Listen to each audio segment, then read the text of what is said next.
Hello friend, स्वागत है आप सभी का अपने चैनल द एग्ज़ाम तक पे। फ्रेंड, आज के इस वीडियो में हम लोग बिहार पुलिस के ये जो है प्लेटफॉर्म वॉल्यूम 2 का प्रैक्टिस सेट है। इसे जो है आज के इस वीडियो में हम लोग प्रैक्टिस सेट नंबर 17 को कवर करने वाले हैं।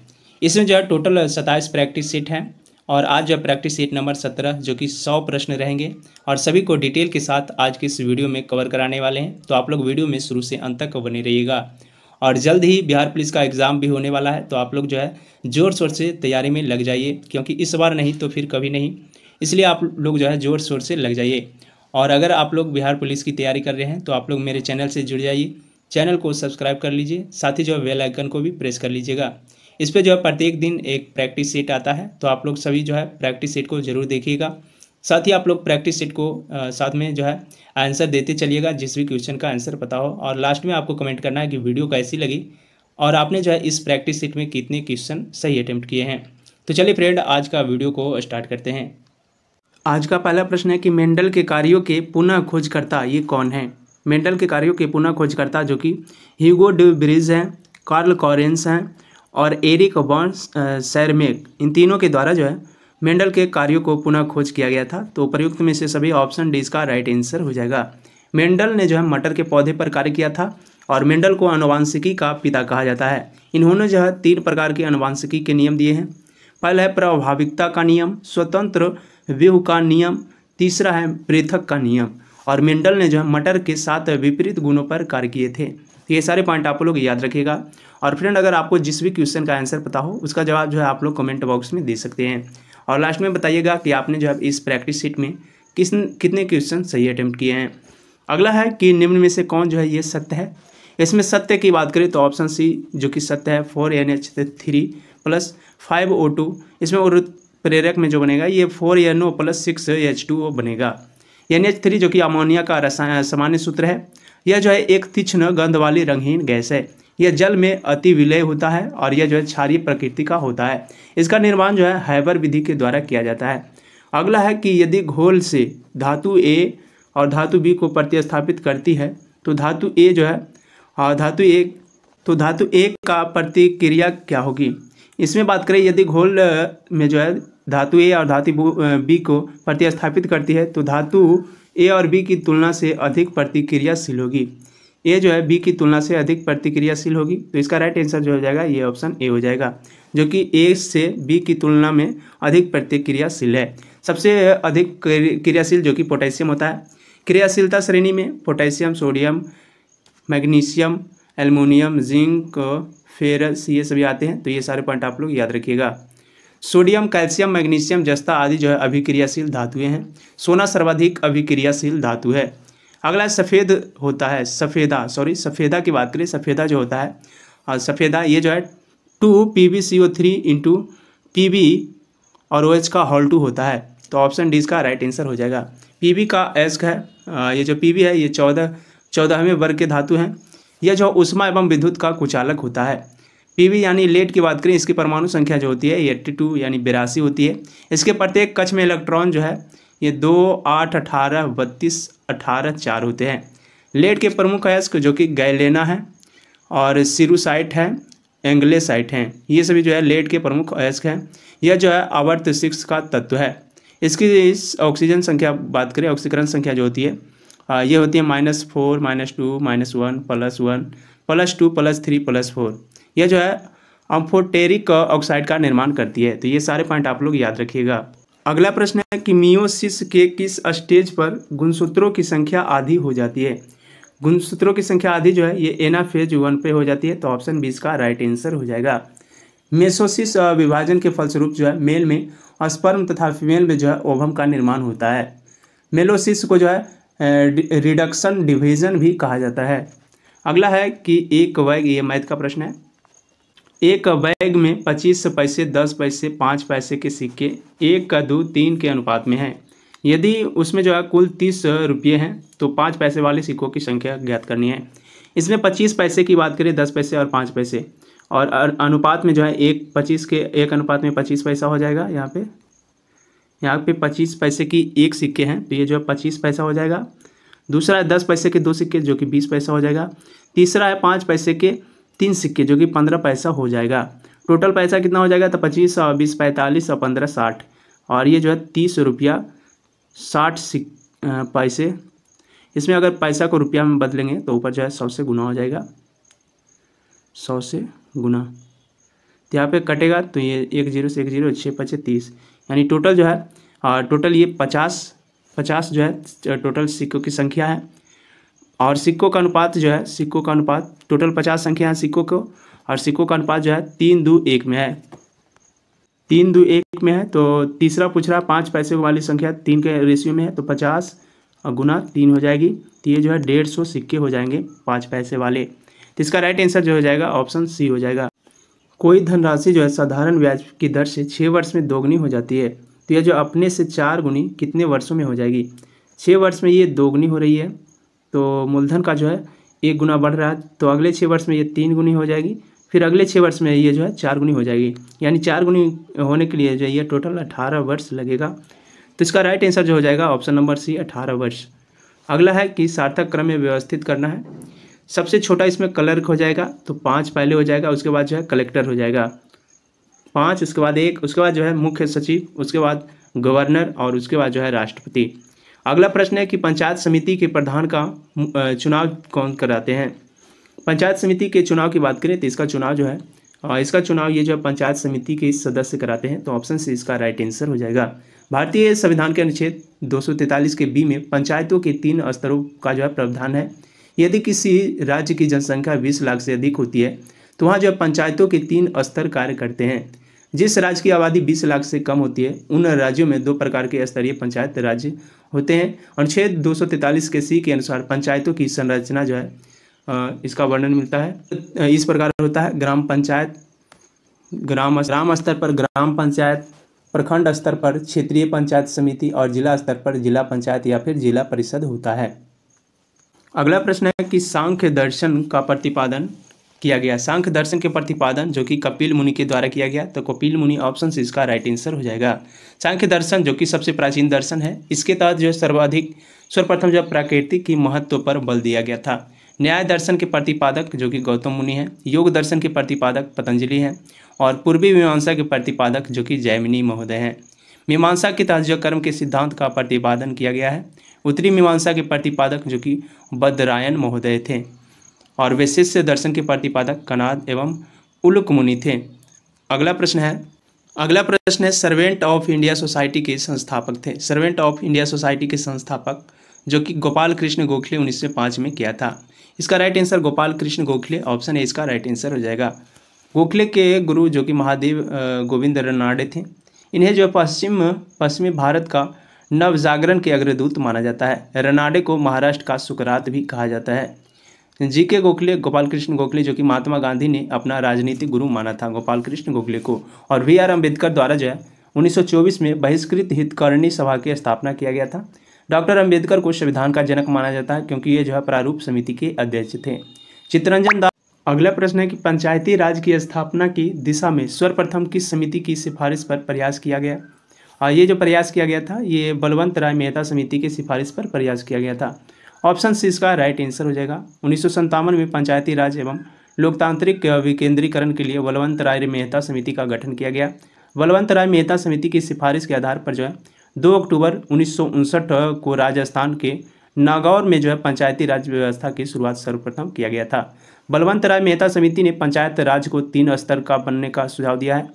1977 में अशोक मेहता समिति ने पंचायत राज को 2 स्तर बनाने का सिफारिश दिया, और अशोक मेहता समिति ने न्याय पंचायत का गठन करने का भी संस्तुति प्रस्तुत किया था। अगला कि फरवरी 2023 में महिला T20 विश्व कप के खिताब किस देश ने जीता है।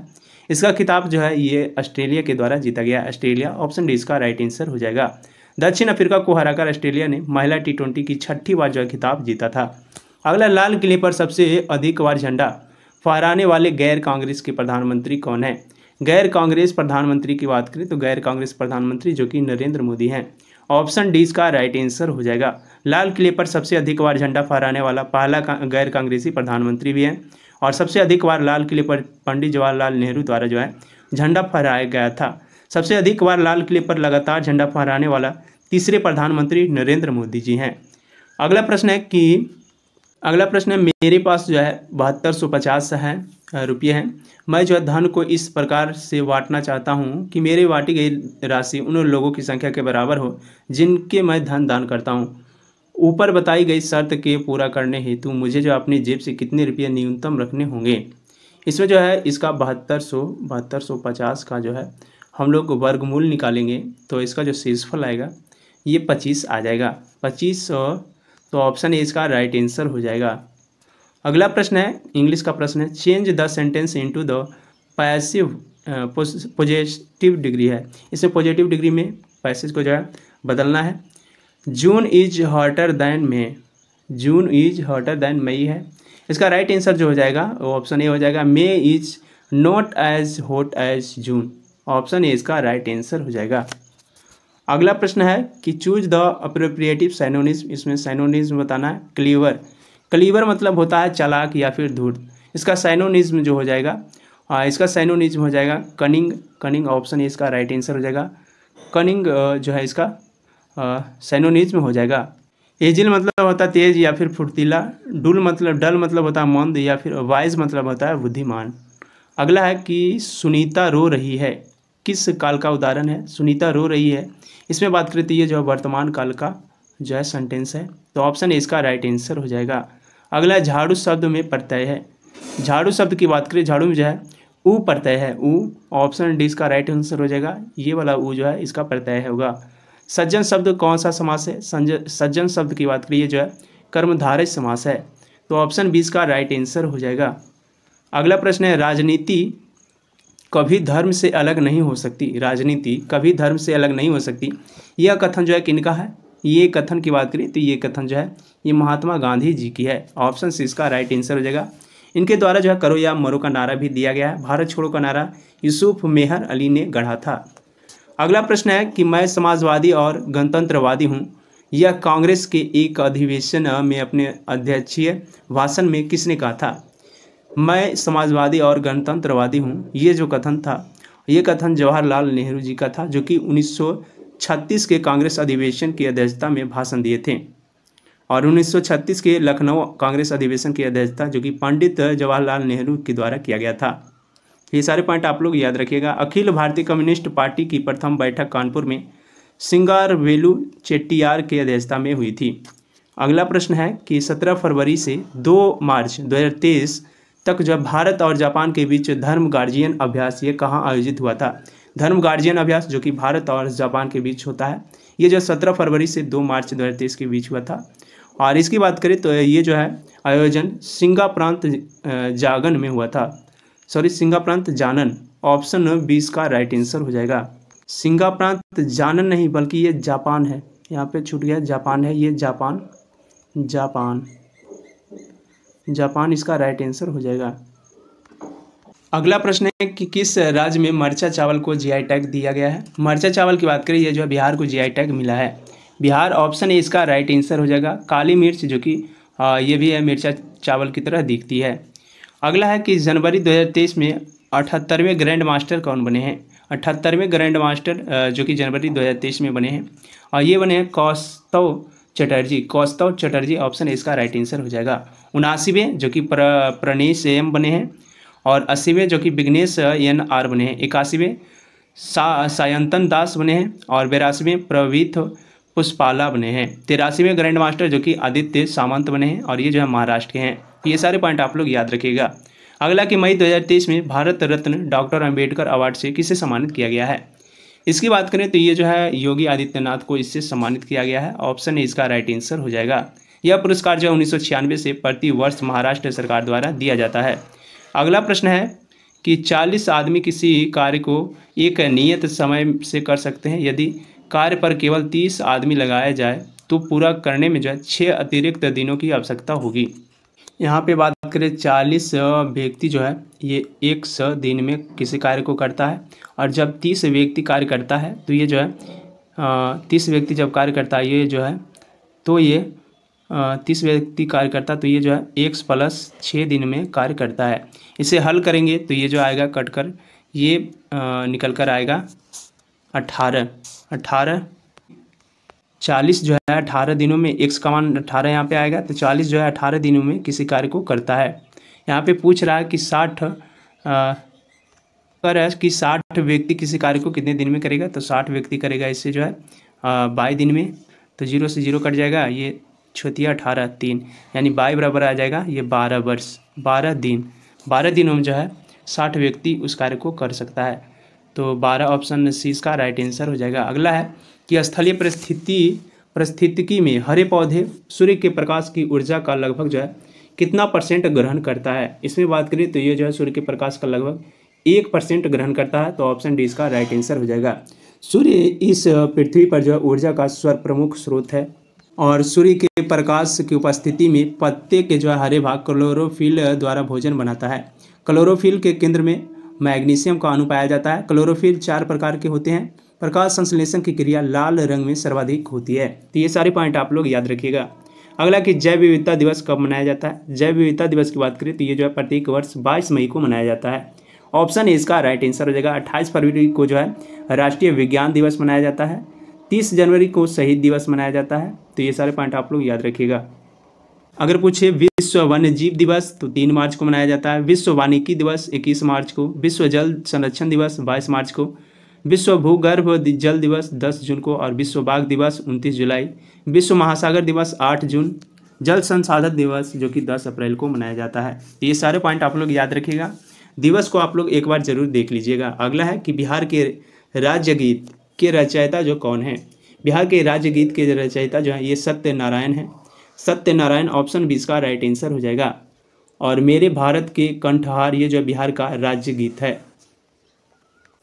बिहार के राज्य गीत की बात करें तो इसे जो उदित नारायण और साधना सरगम ने गाई है।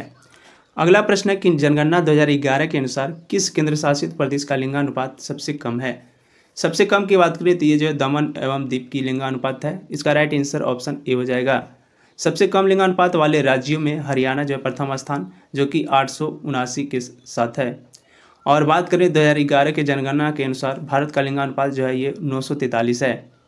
तो ये सारे पॉइंट याद रखिएगा। और सबसे अधिक लिंगानुपात जो कि केरल राज्य की है। अगला 30 मई 2019 को अपना जो है अलंकरण भारतवर्ष को लौटाने वाले व्यक्ति थे। और ये जो व्यक्ति हैं ये रविन्द्रनाथ टैगोर हैं। ऑप्शन है इसका राइट आंसर हो जाएगा। रविन्द्रनाथ टैगोर ने ब्रिटिश सरकार से जो प्रदान की गई नाइटहुड की उपाधि 30 मई 1919 को लौटा दिया, जो कि जलियांवाला बाग के हत्याकांड के बाद लौटाया था। महात्मा गांधी ने असहयोग आंदोलन के दौरान कैसर-ए-हिंद की उपाधि लौटा दिया और जमुना लाल बजाज ने राय बहादुर की उपाधि इस आंदोलन के बाद जो है लौटा दिया था। जलियांवाला बाग हत्याकांड के जांच के लिए जो कांग्रेस ने मालवीय समिति बनाया था। रविन्द्रनाथ टैगोर को जो है 1915 में ब्रिटिश सरकार की ओर से नाइटहुड की उपाधि प्रदान की गई थी। अगला प्रश्न है कि जिम कॉर्बेट राष्ट्रीय अभयारण्य कहाँ स्थित है। जिम कॉर्बेट राष्ट्रीय अभयारण्य की बात करिए ये जो है उत्तरांचल यानी उत्तराखंड में स्थित है। ऑप्शन ए इसका राइट आंसर हो जाएगा। जिम कॉर्बेट के नाम पर जो है ये रखा गया। 1936 ईस्वी में जिम कॉर्बेट द्वारा जो है ये बनाया गया और यह जो है भारत का सबसे पुराना राष्ट्रीय पार्क है। वेदांत जल अभयारण्य तमिलनाडु में जलीय पक्षी से संबंधित है। डंपा अभयारण्य जो कि मिजोरम में स्थित है और कान्हा किसली नेशनल पार्क जो कि मध्य प्रदेश में स्थित है। किश्तवाड़ राष्ट्रीय उद्यान जो कि जम्मू कश्मीर में स्थित है। सुल्तानपुर राष्ट्रीय पार्क जो कि सुल्तानपुर गांव गुरुग्राम हरियाणा में स्थित है। नागरहोल राष्ट्रीय उद्यान कर्नाटक में स्थित है और रोहिल्ला राष्ट्रीय उद्यान जो कि हिमाचल प्रदेश में कस्तूरी हिरण के लिए प्रसिद्ध है। अगला प्रश्न है कि भारत और चीन के बीच पंचशील समझौता कब हस्ताक्षर किया गया था। इस पर जो है 1954 में हस्ताक्षर किया गया था।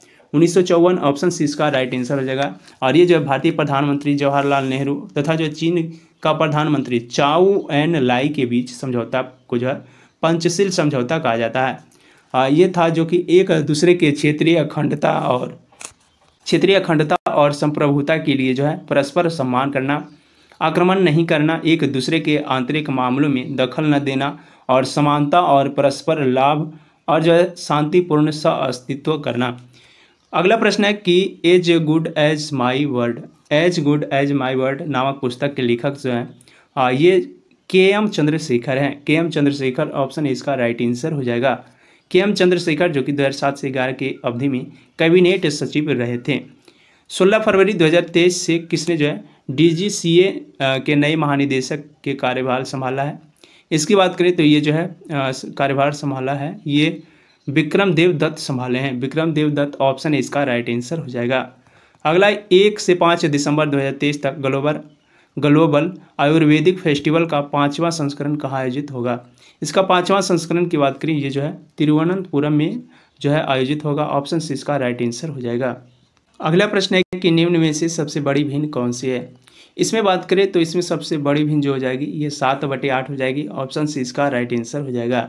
अगला है विभिन्न घनत्व के 3 द्रव जो कि PQR में जो कोई वस्तु एक एक करके जो डाली गई। निम्न कथनों पर ध्यान में रखते हुए इन द्रवों को उनके घनत्वों के आरोही क्रम में व्यवस्थित करना है। इसमें कथन 1 है कि द्रव P में जो है वस्तु पूर्णतः डूब जाती है। कथन B है कि द्रव Q में वस्तु जो है तैरती है और इसके आयतन का 1/4 भाग द्रव की सतह के नीचे होता है। कथन तीसरा है कि द्रव R में वस्तु जो है तैरती है और इसके आयतन का 1/2 भाग जो है द्रव की सतह के नीचे होता है। इसमें सबसे पहले जो हो जाएगा ये इसका राइट आंसर, पहले P उसके बाद R उसके बाद Q हो जाएगा।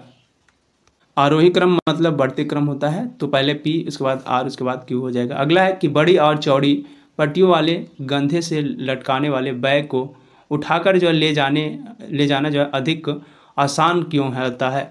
इसलिए आसान होता है क्योंकि ये जो है बैग द्वारा लगाया जाने वाला दाब घट जाता है। ऑप्शन डी इसका राइट आंसर हो जाएगा। दाब बल और क्षेत्रफल का अनुपात की बात करें, दाब बराबर होता है बल बटे क्षेत्रफल। अगला प्रश्न है कि प्रबल क्षार और दुर्बल अम्ल के मिश्रण वाले लवण का pH मान कितना होता है। इसमें बात करें तो इसमें जो है pH मान ये 7 से अधिक होता है। ऑप्शन ए इसका राइट आंसर हो जाएगा। अम्ल प्लस क्षारक मिलकर जो है लवण प्लस जल प्लस ऊष्मा बनाता है। प्रबल अम्ल प्लस प्रबल क्षारक बराबर उदासीन लवण बनाता है और प्रबल अम्ल प्लस निर्बल क्षारक जो कि अम्लीय लवण बनाता है। प्रबल क्षारक और निर्बल अम्ल जो कि क्षारीय लवण बनाता है और दुर्बल अम्ल प्लस दुर्बल क्षारक जो कि उदासीन लवण बनाता है। अगला है कि tan square 30 degree plus sin square 90 degree plus cot square 60 degree plus sin square 30 degree into cos square 45 degree बटे sin 60 into cos 30 minus cos 60 into sin 30 इसका मान ज्ञात करना है। इसका मान जो आएगा ये ऑप्शन बी आएगा 43/12। तो ऑप्शन बी इसका राइट आंसर हो जाएगा। अगला है कि गोल गुंबज किस नदी में बनाया गया था। गोल गुंबज जो कि 17वीं सदी में बनाया गया था और ये जो है किस सदी में बनाया गया था, सॉरी यहाँ पे 17वीं सदी में बनाया गया था। इस गुंबद का निर्माण जो है फारसी वास्तुकार जो कि दाबुल के याकुत ने 1656 ईस्वी में बनवाया था। गोल गुंबद बीजापुर में सुल्तान मोहम्मद आलिद शाह का मकबरा है।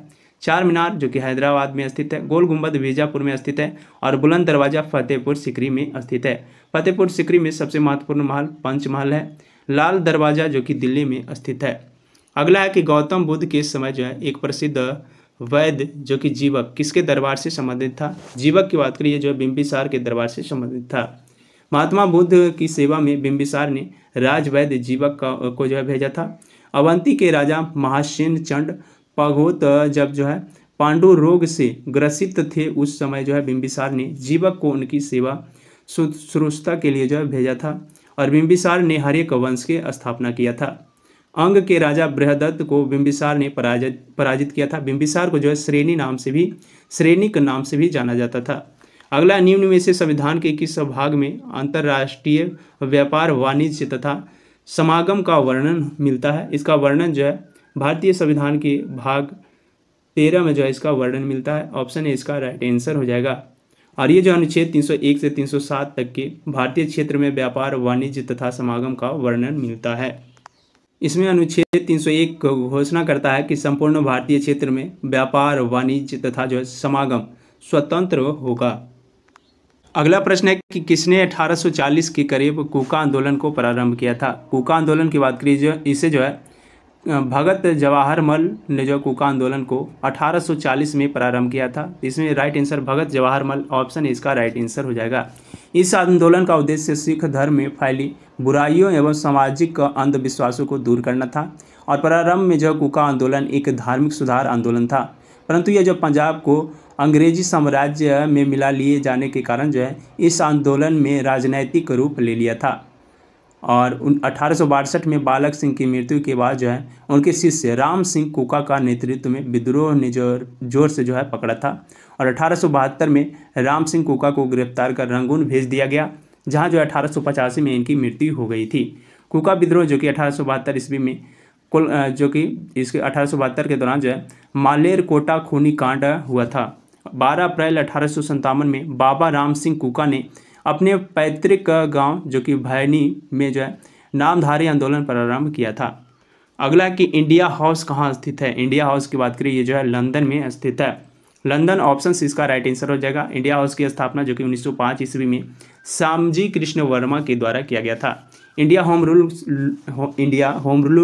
होम रूल सोसाइटी भारत के जो है बाहर विदेशी धरती पर सबसे पहली और सबसे महत्वपूर्ण क्रांतिकारी संस्था थी। श्यामजी कृष्ण वर्मा ने सोशियोलॉजिस्ट पत्र निकाले थे। B.D. सावरकर जो कि इंडिया हाउस संबंध रहे थे।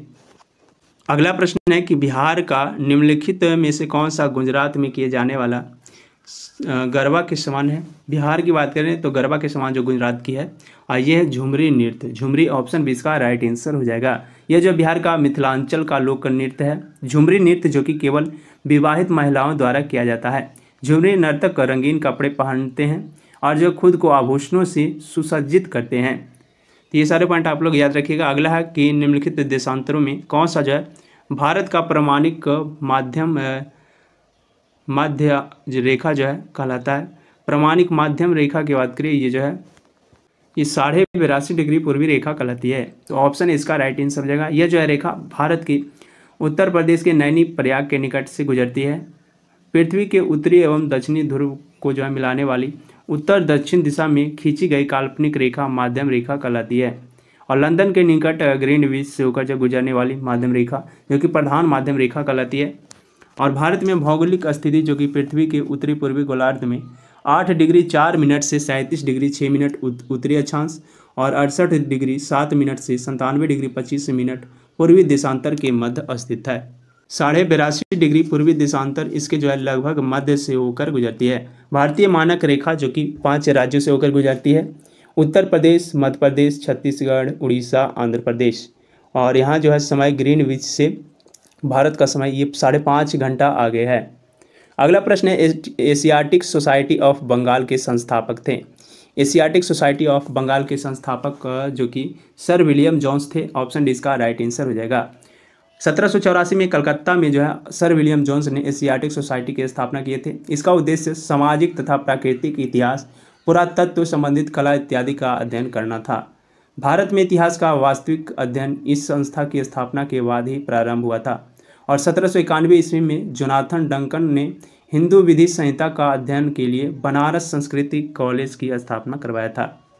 जेम्स प्रिंसेप जो कि 1837 ईस्वी में जो है सर्वप्रथम अशोक के शिलालेख पढ़ने का सफलता पाए थे। अगला कि नैनार कौन थे। नैनार की बात करें, नैनार जो है ये शैव संत थे। शैव संत ऑप्शन ए इसका राइट आंसर हो जाएगा। नैनारों की संख्या 63 थी। नैनार संतों में अपार ज्ञान संबंदर एवं जो है सुंदर मूर्ति प्रमुख थे। अलवार विष्णु के भक्त थे। आंडाल महिला अलवार संत थी। ये सारे पॉइंट आप लोग याद रखिएगा। अगला है जालियांवाला बाग नरसंहार पर कांग्रेस जांच समिति के रिपोर्ट के प्रारूप को लिखने का कार्य सौंपा गया था। ये जो सौंपा गया था ये महात्मा गांधी जी को सौंपा गया था। ऑप्शन बी इसका राइट आंसर हो जाएगा। 13 अप्रैल 1919 को वैसाखी के दिन जो अमृतसर के जालियांवाला बाग में एकत्रित निहत्थी भीड़ पर जनरल ओ डायर ने फायरिंग का आदेश दिया था, जिसमें जो सैकड़ों निर्दोष लोगों की जान चली गई थी, जिसे जो जालियांवाला बाग नरसंहार कहते हैं। अगला प्रश्न है कि ग्राम पंचायत के आय का स्रोत निम्न में से कौन सा है। ग्राम पंचायत के आय का स्रोत की बात करिए जो है मेला एवं बाजार कर हैं। ऑप्शन बी इसका राइट आंसर हो जाएगा। ग्राम पंचायतों द्वारा जो है निम्न कर वसूले जाते हैं। पशुओं को रजिस्ट्रेशन फीस, दुग्ध उत्पादन का पर जो कर, वाहन कर, पशुओं पर कर और मनोरंजन कर। अगला प्रश्न है कि 74वां संविधान संशोधन के अनुसार संविधान में स्थानीय शहरी निकाय के प्रशासन के लिए कौन सी अनुसूची जोड़ी गई है। इसमें जो जोड़ी गई है ये जोड़ी गई है 12वीं अनुसूची। ऑप्शन डी इसका राइट आंसर हो जाएगा। 74वां संविधान संशोधन के अनुसार संविधान में स्थानीय शहरी निकाय के प्रशासन के लिए अनुसूची 12 को जोड़ी गई है। 74वां संविधान संशोधन अधिनियम 1992 द्वारा जो है शहरी निकाय स्वशासन को संवैधानिक दर्जा दिया गया। 12वीं अनुसूची में जो कुल है 18 विषयों को शामिल किया गया था। 73वां संविधान संशोधन अधिनियम 1992 के द्वारा जो है संविधान में 11वीं अनुसूची को जोड़ा गया। और 11वीं अनुसूची में जो है पंचायती राज हेतु 29 विषयों को शामिल किया गया था। अगला प्रश्न है कि भारत में ग्रैंड ट्रैंक रोड किसके शासनकाल में जो है बनाए गए थे। ग्रैंड ट्रैंक रोड जो कि जीटी रोड के नाम से जाना जाता है, इसका निर्माण जो है शेरशाह सूरी ने करवाया था। ऑप्शन सी इसका राइट आंसर हो जाएगा। मौर्य काल में उत्तरापथ महाराजमार्ग था जिसकी चर्चा जो है अर्थशास्त्र में है। NH1 एवं जो NH2 अब जो है NH19 वर्तमान में जीटी रोड के नाम से जाना जाता है। गवर्नर जनरल ऑकलैंड 1836 से 42 ईस्वी में इसे जो है पुनः मरम्मत करवाया गया और जो कि कलकत्ता से दिल्ली तक जाती है। जीटी रोड जोड़ती है ये कोलकाता, दिल्ली और अमृतसर को। अगला प्रश्न है कि लंदन में आयोजित निम्नलिखित में से गोलमेज सम्मेलन में से जो है किसमें महात्मा गांधी उपस्थित थे। ये जो द्वितीय गोलमेज सम्मेलन में महात्मा गांधी उपस्थित थे। ऑप्शन बी इसका राइट आंसर हो जाएगा। 5 मार्च 1931 को गांधी इरविन समझौते के बाद गांधी जी ने सविनय अवज्ञा आंदोलन स्थगित कर दूसरे गोलमेज सम्मेलन में भाग लेने लंदन गए थे। सविनय अवज्ञा आंदोलन के दौरान जो है लंदन में 12 नवंबर 1930 से 19 जनवरी 1931 तक आयोजित प्रथम गोलमेज सम्मेलन में कांग्रेस ने हिस्सा नहीं लिया था। अगला प्रश्न है कि गंगा में दक्षिणी ओर से मिलने वाली नदी कौन सी है। गंगा में दक्षिणी ओर से मिलने वाली नदी जो है ये सोन नदी है। सोन ऑप्शन सी इसका राइट आंसर हो जाएगा। सोन नदी की लंबाई 780 किलोमीटर है। सोन नदी जो कि अमरकंटक के पठार से निकलती है। यह नदी जो है अंततः मनेर के पास पटना में गंगा नदी में मिलती है। उत्तर की ओर से मिलने वाली नदी यमुना, कोसी, घाघरा, गंडक, महानदी आदि जो है गंगा के प्रमुख सहायक नदियां हैं। पो नदी जो कि इटली की गंगा कहा जाता है, पो नदी को यूरोप का भारत इटली को कहा जाता है क्योंकि जो है कृषि प्रधान यूरोप का देश जो कि इटली है। कावेरी को दक्षिण भारत की गंगा कहा जाता है। अगला कि school to startups igniting young minds to innovate their test, इसके जो है थीम क्या थी। इस दिवस की थीम की बात करें, इसका थीम था ये जो है ये राष्ट्रीय प्रौद्योगिकी दिवस की थीम थी। इसका राइट आंसर ऑप्शन ए हो जाएगा, राष्ट्रीय प्रौद्योगिकी दिवस। और राष्ट्रीय प्रौद्योगिकी दिवस जो है प्रतिवर्ष 11 मई को मनाया जाता है। अगला प्रश्न है कि भारतीय क्रिकेट टीम का नया किट स्पॉन्सर जो कि किस कंपनी को बनाने की घोषणा की गई। ये जो बनाने की घोषणा की गई थी एडिडास को की गई थी। एडिडास ऑप्शन बी का राइट आंसर हो जाएगा। इससे पूर्व बीसीसीआई से किलर जींस निर्माता जो कि किरण क्लोथिंग लिमिटेड का करार था। अगला प्रश्न है कि एक लंबवृत्तीय शंकु का आयतन जो है 1232 सेंटीमीटर क्यूब है और जो इसकी ऊर्ध्वाधर ऊंचाई 24 सेंटीमीटर है। तदनुसार जो है इसके वक्राकार पृष्ठ का क्षेत्रफल कितना है। इसके वक्राकार पृष्ठ का क्षेत्रफल जो कि 550 सेंटीमीटर स्क्वायर है। ऑप्शन बी का राइट आंसर हो जाएगा। अगला प्रश्न है कि क्रिसमस बीमारी किस रोग का अन्य नाम है। क्रिसमस बीमारी की बात करिए जो है हीमोफीलिया बी का अन्य नाम है। ऑप्शन बी का राइट आंसर हो जाएगा। यह अनुवांशिक रक्तस्रावी रोग है। इस रोग में रक्त का थक्का नहीं जमता है।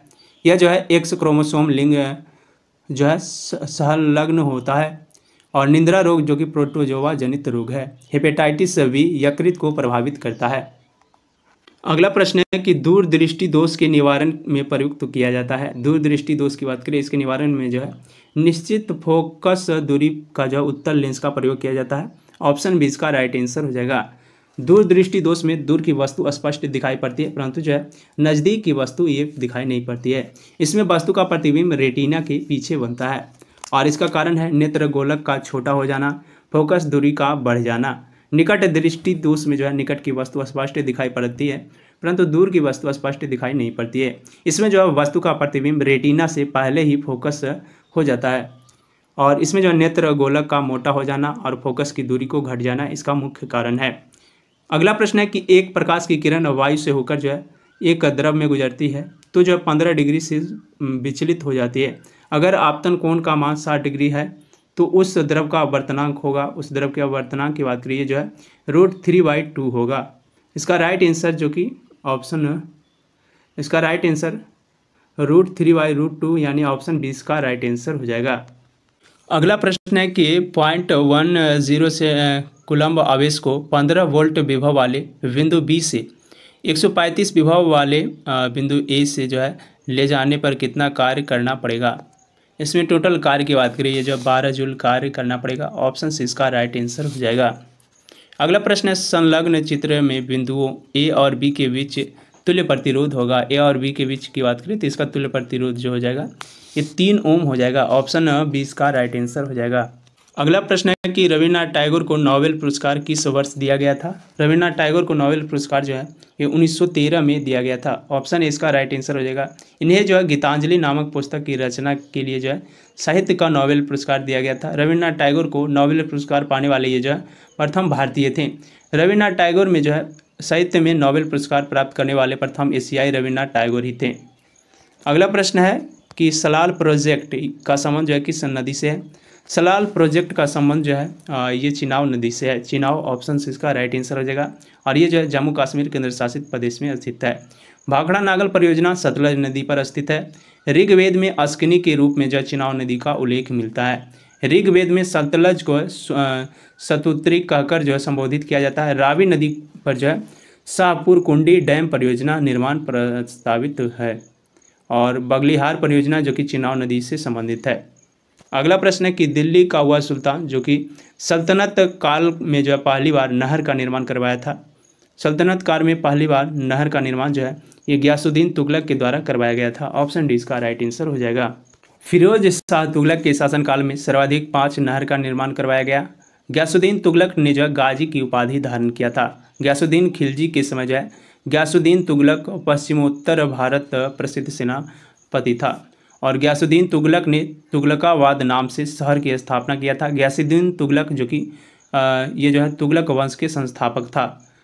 1324 ईस्वी में मिथिला के कर्नाट वंश के हरि सिंह देव को जो है गयासुद्दीन तुगलक ने पराजित किया था। अगला है कि रॉबर्ट क्लाइव द्वारा निम्नलिखित में से किस भारतीय को बिहार का नायब दीवान नियुक्त किया गया था। ये जो नियुक्त किया गया था ये राजा सिताब राय को नियुक्त किया गया था। ऑप्शन डी इसका राइट आंसर हो जाएगा। रॉबर्ट क्लाइव ने बंगाल में उप दीवान मोहम्मद रजा को बनाया गया था। 12 अगस्त 1765 ईस्वी में क्लाइव और शाह आलम द्वितीय के बीच जो है इलाहाबाद में पहली संधि हुई थी। ब्रिटिश ईस्ट इंडिया कंपनी में इस संधि के द्वारा जो वास्तविक शक्ति प्राप्त की। इस संधि के द्वारा अंग्रेज को बिहार, बंगाल और उड़ीसा का दीवानी अधिकार प्राप्त हुआ था। अगला प्रश्न है कि राष्ट्रपति पर महाभियोग प्रस्तावित लाने के लिए निम्न में से कौन सी शर्त जो है पूरी करना आवश्यक है। इसमें बात करें तो इसमें जो पूरी करना आवश्यक है ये अभियोग लगाने पर जो है सदन की समस्त संख्या के 1/4 सदस्यों के हस्ताक्षर होना आवश्यक है। ऑप्शन ए इसका राइट आंसर हो जाएगा। और महाभियोग प्रस्ताव संसद के किसी भी सदन में लाया जा सकता है। संविधान का उल्लंघन के आरोप में महाभियोग प्रस्ताव लाया जा सकता है। महाभियोग प्रस्ताव लाने की सूचना जो है कम से कम 14 दिन पहले राष्ट्रपति को मिल जाना चाहिए।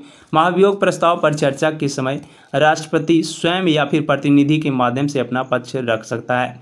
भारतीय संविधान में महाभियोग का प्रावधान जो कि अमेरिका से लिया गया है और 61 अनुच्छेद में राष्ट्रपति पर महाभियोग लगाने की प्रक्रिया का उल्लेख मिलता है। अगला प्रश्न है कि निम्न में से कौन सा जोड़ा जो है ये गलत है। इसमें गलत की बात करें तो पहला जोड़ा जो कि गलत है रामसर सभा, ये जो वायु प्रदूषण से संबंधित है ये गलत है। रामसर सम्मेलन जो कि नम भूमि के संरक्षण के लिए विश्व स्तरीय प्रयास है और भविष्य के लिए झीलों एवं नव भूमि आर्द्र भूमि के संरक्षण इस सम्मेलन का मुख्य उद्देश्य है। रामसर सम्मेलन के लिए पहला अंतर्राष्ट्रीय प्रयास जो कि 1971 में हुआ था। यह सम्मेलन जो कि रामसर ईरान में हुआ था और यह जो प्रभावी 21 दिसंबर 1975 से हुआ था। वर्तमान में 171 इसके सदस्य देश हैं। भारत में यह जो है 1 फरवरी 1982 में लागू हुआ। वर्तमान में भारत में जो है 75 रामसर साइट हैं। और यहाँ पे क्योटो प्रोटोकॉल जो कि जलवायु परिवर्तन से संबंधित है। मॉन्ट्रियल प्रोटोकॉल ओजोन रिक्तीकरण से संबंधित है। रियो सभा जो कि धारणीय विकास से संबंधित है। अगला प्रश्न है कि प्रोटीन संश्लेषण में सही क्रम है। प्रोटीन संश्लेषण में सही क्रम की बात करें तो इसमें सही क्रम जो है ये डीएनए, आरएनए, अमीनो अम्ल और प्रोटीन्स हैं। ऑप्शन बी इसका राइट आंसर हो जाएगा। राइबोसोम से प्रोटीन का निर्माण जो कि ट्रांसलेशन कहलाता है और डीएनए से आरएनए का बनना ये जो है ट्रांसक्रिप्शन कहलाता है। आरएनए से डीएनए का बनना जो है रिवर्स ट्रांसक्रिप्शन कहलाता है। तो ये सारे पॉइंट आप लोग याद रखिएगा। अगला प्रश्न है कि ब्लू बेबी सिंड्रोम निम्नलिखित में से किसके कारण होता है। ब्लू बेबी सिंड्रोम की बात करें तो ये जो है ये मिथोमोग्लोबिन के कारण होता है। ऑप्शन डी इसका राइट आंसर हो जाएगा। इसे जो है मिथोमोग्लोबिन भी कहा जाता है और ये जो है मिथोमोग्लोबिन के कारण होता है। इसमें जो है बच्चों की त्वचा का रंग नीला हो जाता है। इसमें रक्त में ऑक्सीजन का प्रभाव प्रभावित होता है और ब्लू बेबी सिंड्रोम नाइट्रेट के कारण होता है। अगला प्रश्न है, कोई वस्तु यदि स्थिर है या फिर निश्चित वेग से एक सीधी रेखा पर गति कर रहा है तो यदि उस पर कोई वायु बल नहीं लगाया जाए तो वह जो है अपनी प्रारंभिक अवस्था में ही बनी रहेगी। यह कथन जो है, इस कथन की बात करें, यह जो है न्यूटन के प्रथम गति का नियम है। तो ऑप्शन 20 का राइट आंसर हो जाएगा। न्यूटन के गति का प्रथम नियम, प्रत्येक वस्तु विरामावस्था या फिर सरल रेखा पर एक समान गति की अवस्था में तब तक रह सकती है जब तक कि उस पर कोई वायु बल न लगाया जाए। और न्यूटन के गति के पहला नियम से जो है जड़त्व का नियम प्राप्त होता है। अगला है कि विशिष्ट चालकता का मात्रक क्या है। विशिष्ट चालकता की मात्रक की बात करें तो विशिष्ट चालकता का मात्रक ओम प्रति मीटर प्रति होता है। इसका राइट आंसर जो है ओम प्रति मीटर प्रति, ऑप्शन सी इसका राइट आंसर हो जाएगा। और विशिष्ट प्रतिरोध का मात्रक ओम मीटर होता है। चालकता का एसआई मात्रक जो कि ओम प्रति ओम होता है। अगला प्रश्न है कि निम्नलिखित में से सही मिलान करना है। पहला वाट की बात करें तो वाट जो है वाट ये 1 न्यूटन मीटर प्रति सेकेंड बराबर होता है, तो ए का 1 हो जाएगा। और किलो वाट की बात करें तो किलो वाट जो है ये 1000 वाट के बराबर होता है। 1 किलो वाट 1000 वाट के बराबर होता है, तो बी का सी हो जाएगा 2 का। और 1 किलो वाट घंटा जो होता है ये 3.6 × 10⁻6 जूल होता है। हॉर्स पावर जो कि 746 वाट होता है 1 हॉर्स पावर में। इसका राइट आंसर जो मिलान में हो जाएगा ये ऑप्शन ए हो जाएगा। ए का ए, बी 2 का सी और 3 का बी, 4 का डी। अगला है कि यदि निर्वात जल तथा कांच में प्रकाश का वेग क्रमशः C1 VW तथा जो है VG हो तो कौन सा संबंध सही है। इसमें सही संबंध की बात करें तो ये जो ऑप्शन बी हो जाएगा। निर्वात में प्रकाश का चाल जो होता है ये 3 × 10⁸ मीटर पर सेकेंड होता है। पानी में 2.25 × 10⁸8 मीटर पर सेकेंड होता है। कांच में 2 × 10⁸8 मीटर पर सेकेंड होता है। नायलॉन में 1.96 × 10⁸8 मीटर पर सेकेंड होता है। अगला प्रश्न है, अम्लों के बारे में निम्नलिखित में से कौन सा कथन जो है ये सत्य है। इसमें सत्य कथन जो है पहला हो जाएगा, खट्टे होते हैं अम्ल और ये जो है नीले लिटमस पत्र को लाल में बदल देते हैं, तो ऑप्शन ए इसका राइट आंसर हो जाएगा। अम्ल जलीय विलयन में हाइड्रोजन आयन प्लस देता है। अम्ल जो है फिनोप्थैलीन को जो है रंगहीन कर देता है। इसका मान जो है ये 0 और 7 के बीच होता है। इसका pH मान 0 और 7 के बीच होता है। अगला है कि नाइट्रोजन आवर्त सारणी में है। नाइट्रोजन की बात करें, ये जो आवर्त सारणी में नाइट्रोजन को जो है आवर्त 2 के वर्ग 5 के ए में रखा गया है। इसका परमाणु संख्या जो कि 7 और द्रव्यमान संख्या जो कि 14 होता है। इसका राइट आंसर जो हो जाएगा 5वें वर्ग, ऑप्शन डी इसका राइट आंसर हो जाएगा। अगला प्रश्न है कि 46 ग्राम सोडियम परमाणु में परमाणुओं की संख्या क्या होगी। इसमें परमाणुओं की संख्या जो हो जाएगी ऑप्शन बी 12.044 × 10⁻23 हो जाएगी। ऑप्शन 20 का राइट आंसर हो जाएगा। अगला है कि स्तनधारियों की आरबीसी में हीमोग्लोबिन का क्या प्रतिशत होता है। इसमें हीमोग्लोबिन की बात करें ये जो 34% होता है। सजीव भार का 34%, ऑप्शन 20 का राइट आंसर हो जाएगा। एक आरबीसी में लगभग जो है 280 हीमोग्लोबिन अणु पाए जाते हैं।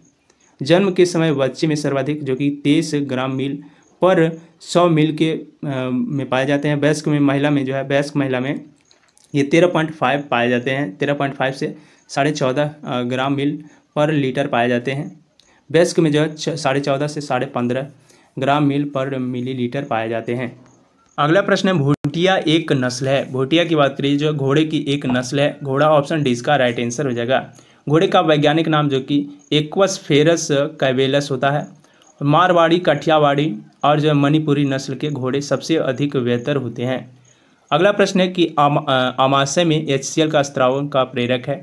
इसमें HCl का स्त्रावन का प्रेरक जो है ये गैस्ट्रिक है और हिस्टामिन है। गैस्ट्रिक है यहाँ पे जो है गैस्ट्रिक इसका राइट आंसर हो जाएगा। ऑप्शन ए इसका राइट आंसर हो जाएगा। HCl जो है ये जीवाणु की तरह कार्य करता है तथा जो ये भोजन को अम्लीय बना देता है। अगला प्रश्न है कि एक लोहे की गेंद पारद या फिर मरकरी से भरी बाल्टी में गिराई जाती है तो क्या होता है। जब एक लोहे की गेंद जो है पारद या फिर मरकरी से भरी बाल्टी में गिराया जाता है तो ये जो है पारे या फिर पारद की सतह पर तैरेगी। ऑप्शन 20 का राइट आंसर हो जाएगा। पारा का घनत्व जो कि 13.6 ग्राम मीटर प्रति सेंटीमीटर क्यूब होता है। यह जो है जल का घनत्व का 1 ग्राम मीटर प्रति सेंटी क्यूब होता है। लोहे का घनत्व जो कि 7.8 ग्राम मीटर प्रति सेंटीमीटर क्यूब होता है। तो ये सारे पॉइंट आप लोग याद रखिएगा। अगला है परावैंगिक विकिरण के दुष्प्रभाव है। परावैंगिक किरण के दुष्प्रभाव की बात करें तो इसमें जो है मनुष्य में रोगी प्रतिरोधी क्षमता का नष्ट होना, मोतियाबिंद होना और चमड़ी का कैंसर होना, साथ ही जो है इसमें शैवाल उत्पादन को 6 से 12% कम कर देना। ये सभी जो है परावैंगिक विकिरण के दुष्प्रभाव हैं। तो उपयुक्त में से ऑप्शन डी सभी हो जाएंगे। अगला अंतर्राष्ट्रीय पद्धति SI यानी जो है इसका राइट आंसर जो है ऑप्शन बी हो जाएगा 10⁻⁻6 मीटर, 10⁻9 मीटर तथा जो 10⁻−15 मीटर हो जाएगा। अगला है choose the correct passive form. इसमें पैसिव वॉइस में बदलना shut the door. Shut the door की बात करें इसका जो पैसिव फॉर्म हो जाएगा इसका right answer let the door be shut हो जाएगा। ऑप्शन सी इसका राइट आंसर हो जाएगा। अगला है choose the correct verb from. ही खाली स्थान ए गोस्ट लास्ट नाइट। इसमें बात करें तो खाली स्थान में जो रहेगा ये सॉ रहेगा। He saw a ghost last night. Option अगला है कि choose the correct direct narration. He asked me if I knew him. इसमें बात करें तो इसका जो डायरेक्ट नरेशन होगा इसमें डायरेक्ट नरेशन जो हो जाएगा ये ऑप्शन बी हो जाएगा। He said to me do you know me. Option B इसका राइट आंसर हो जाएगा। अगला choose the correct voice. She helped me. She helped का जो है करेक्ट वॉइस होगा इसमें जो है I was helped by her. Option B इसका राइट आंसर हो जाएगा। अगला है तुमसे यह किसने कहा। इसका ट्रांसलेशन बनाना है तुमसे यह किसने कहा। इसका जो राइट आंसर हो जाएगा ये हो जाएगा who said this to you. Who said this to you.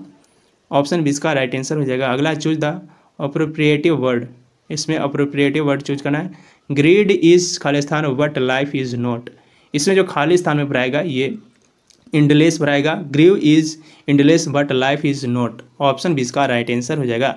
अगला है रेड क्लिफ रेखा जो है किन दो देशों के बीच अंतर्राष्ट्रीय सीमा रेखा है। रेड क्लिफ की बात करें ये जो भारत और पाकिस्तान के बीच अंतर्राष्ट्रीय सीमा रेखा है। ऑप्शन ए इसका राइट आंसर हो जाएगा। 39वीं समानांतर रेखा जो कि USA और कनाडा के बीच स्थित है। 38वीं समानांतर रेखा जो कि उत्तरी कोरिया और दक्षिणी कोरिया के बीच स्थित है। मैगिनॉट रेखा जो कि जर्मनी फ्रांस के बीच स्थित है। हिडनबर्ग रेखा जो कि जर्मनी और पोलैंड के बीच स्थित है। अगला प्रश्न है निम्न में से कौन प्रधानमंत्री जो कि पद ग्रहण के समय विधानसभा का सदस्य था। विधानसभा का सदस्य की बात करिए जो है ये HD देवगौड़ा था। HD देवगौड़ा जो कि वर्ष 1946 में प्रधानमंत्री बनने के समय HD देवगौड़ा जो कि कर्नाटक विधानसभा के सदस्य थे। HD देवगौड़ा जो कि कर्नाटक का मुख्यमंत्री भी रह चुके थे और प्रधानमंत्री बनने के समय इंदिरा गांधी राज्यसभा के सदस्य थी। चौधरी चरण सिंह जो कि एकमात्र ऐसे प्रधानमंत्री हुए थे जो प्रधानमंत्री के रूप में कभी भी संसद में सामना नहीं किए थे। चंद्रशेखर और चौधरी चरण सिंह एवं HD देवगौड़ा ये जो तीन कांग्रेस के समर्थक से प्रधानमंत्री बने और तीनों अपना कार्यकाल पूरा नहीं कर सके थे। अगला है कि भारत के दक्षिण छोर का नाम क्या है। भारत के दक्षिण छोर की बात करें तो दक्षिण छोर का नाम जो है निकोबार द्वीप में स्थित इंदिरा पॉइंट है। ऑप्शन सी इसका राइट आंसर हो जाएगा। भारत का दक्षिणतम बिंदु इंदिरा पॉइंट जो कि ग्रेट निकोबार में स्थित है। भारत का दूरस्थ उत्तरी बिंदु जो कि इंदिरा कॉल है ये लद्दाख में स्थित है। भारत का दूरस्थ पूर्वी बिंदु किबुथु जो कि अरुणाचल प्रदेश में है। भारत का पश्चिमी बिंदु जो कि गौर मोता या फिर गुहार मोता जो कि गुजरात में स्थित है। मुख्य भूमि से दूरस्थ दक्षिण सीमा क्षेत्र जो कि कन्याकुमारी ये तमिलनाडु में स्थित है। GNP और GDP में क्या अंतर है। इन दोनों में अंतर की बात करें तो इन दोनों में जो अंतर है ये विदेशों से प्राप्त शुद्ध साधन आय है। ऑप्शन डी इसका राइट आंसर हो जाएगा। GNP बराबर होता है GDP माइनस देश के उत्पादित लेकिन विदेश को प्राप्त प्लस विदेश में उत्पादित लेकिन देश को प्राप्त। GDP और GNP दोनों अर्थव्यवस्था के राष्ट्रीय उत्पाद और आय को दर्शाता है।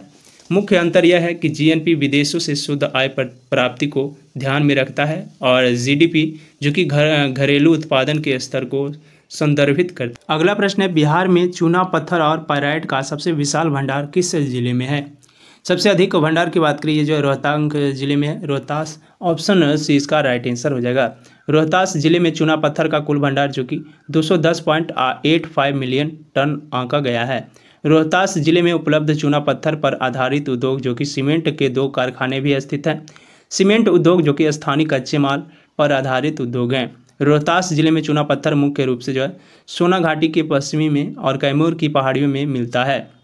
रोहतास में सर्वाधिक पायराइट का उत्पादन होता है। रोहतास जिले में अमझोर पायराइट के लिए जो है रोहतास जिला ये प्रसिद्ध है। अगला प्रश्न है कि बीजाक्षर शीर्षक काव्य संकलन ये जो है किनकी रचना है। ये बात करें तो ये जो है अनामिका की संकल्पना जो रचना है, संकलन रचना है। तो ऑप्शन ए इसका राइट आंसर हो जाएगा। अगला प्रश्न है कि परिवार शब्द का विशेषण रूप होता है। परिवार शब्द के विशेषण रूप की बात करें तो इसका विशेषण रूप जो होता है ये पारिवारिक होता है। ऑप्शन ए इसका राइट आंसर हो जाएगा। शुद्ध वर्तनी शब्द का चयन करना है। इसमें शुद्ध जो है अनुकूल, जो कि ऑप्शन बी अनुकूल ये जो है ये शुद्ध रूप है। ऑप्शन बी इसका राइट आंसर हो जाएगा। तो फ्रेंड आज के इस वीडियो में हमने जो है टोटल 100 के 100 प्रश्न को डिटेल के साथ कवर कराया है। अगर वीडियो आपको अच्छी लगी तो वीडियो को लाइक कर देंगे और चैनल को अभी तक सब्सक्राइब नहीं किए हैं तो चैनल को भी सब्सक्राइब कर देंगे। तो चलिए फ्रेंड अब हम लोग अगले वीडियो में मिलेंगे। आज के लिए इतना ही। और फ्रेंड आप लोग जो है शेयर ज़रूर कीजिएगा। आज के लिए इतना ही। जय हिंद।